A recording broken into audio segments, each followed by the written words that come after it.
So today we are going to do a sorting activity. Yes, we have a lot of toys here, isn't it? Yeah. So we are going to sort our toys, okay?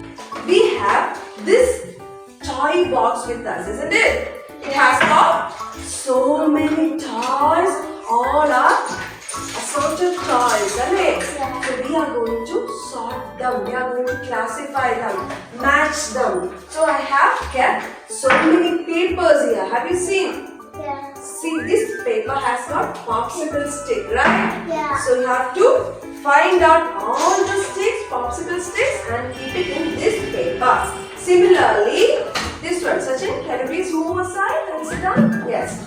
This paper has got rings. Yeah. So from this, you have to find out all the rings and keep it on here, like this, on this paper.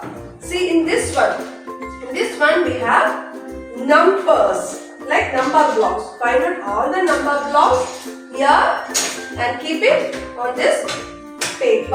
Alright? And the other one, this one has got beads. You have to find beads from this box.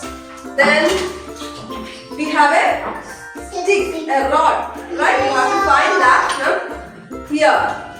And here, small letters are there, right?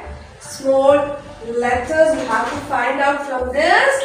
And these are coins, okay? Coins, you have to find coins from this box. And finally, big numbers and letters, blocks are there. You have to find that from here, alright? So this is the game. We are going to begin the game now. You have to keep it on the right place, okay? Hope you understood? Yeah. Ready, children?